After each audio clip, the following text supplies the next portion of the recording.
Assalamualaikum warahmatullahi wabarakatuh. Saya Islamiatur Rohmah, Prodi Perbandingan Mazhab, Fakultas Syariah dan Hukum UIN Sunan Kalijaga, Yogyakarta. Prenuptial agreement atau perjanjian pranikah adalah salah satu kebiasaan yang lumrah terjadi di beberapa negara, India, Thailand, Belgia, dan Belanda misalnya. Ragam putusan pun dituangkan sebelum kedua mempelai melangsungkan ritual pernikahan, mulai dari pemisahan hutang, penentuan aset dan properti, hingga kesepakatan pembagian harta bila mana terjadi perceraian maupun kematian salah satu pasangan. Lain hal di Indonesia, sempat saya temukan beberapa kalangan yang minim pengetahuan terkait isu demikian, bahkan menganggap hal ini merupakan suatu hal yang baru.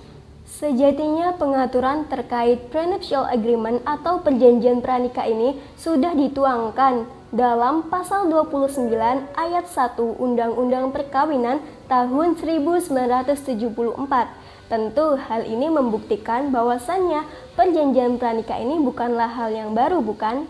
Spekulasi yang mengarah pada pro dan kontra pun dihadirkan. Perjanjian ini diklaim menghilangkan value sakralitas pernikahan itu sendiri menurut beberapa pandangan.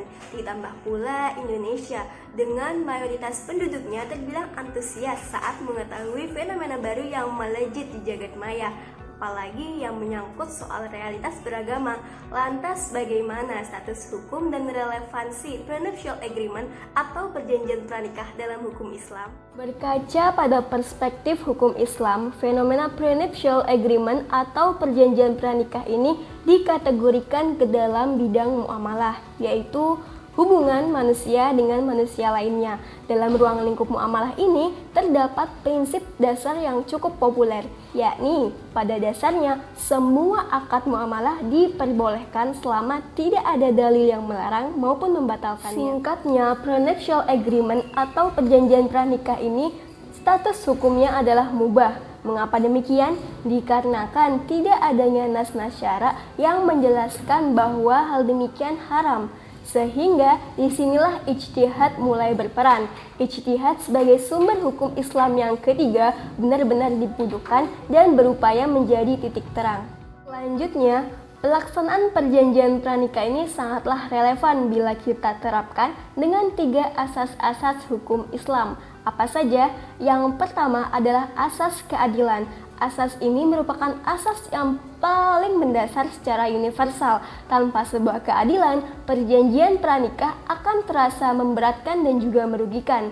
Adil tidak harus sama rata, melainkan adil yang sebenarnya adalah sesuai pada porsinya. Yang kedua adalah asas kepastian hukum. Poin kedua ini juga tidak kalah pentingnya. Dua insan yang terikat pada perjanjian pranikah sudah selayaknya memberikan kepastian bagaimana perjalanan rumah tangga yang akan dibangun nantinya, apa saja yang perlu dipenuhi dan apa saja konsekuensinya. Hadirnya perjanjian pranikah ini tentu akan menjadi solusi untuk memberi gambaran bagaimana batasan hak dan kewajiban bagi suami dan istri. Yang ketiga adalah asas kemanfaatan. Asas inilah yang membawa kita kepada tujuan sebuah perjanjian yang sebenarnya, yakni kemaslahatan, yang menjadi tolak ukur dalam menimbang baik buruknya dampak perjanjian yang dibuat. Ketiga asas tersebut merupakan komponen penting dalam menyelesaikan problematika secara umum. Apabila salah satu komponen tidak terpenuhi, tentu akan mempengaruhi pada status hukum yang diberikan. Bukan lagi mubah, bisa menjadi haram yang harus ditinggalkan.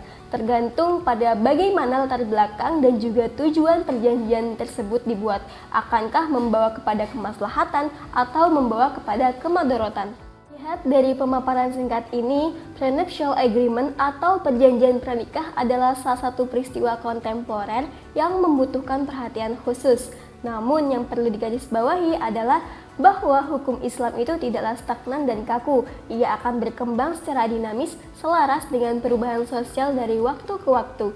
Prenuptial agreement atau perjanjian pranikah mungkin belum sepenuhnya dipraktikkan dalam realitas kehidupan masyarakat muslim. Akan tetapi, bila berkaca pada hukum Islam, selagi tidak bertentangan dan merugikan salah satu pihak, boleh-boleh saja untuk dilakukan. Terlebih dalam perjanjian ini bertujuan untuk memberi kejelasan mengenai hak dan kewajiban suami istri dalam mengarungi mahligai rumah tangga yang sakinah mawaddah warahmah.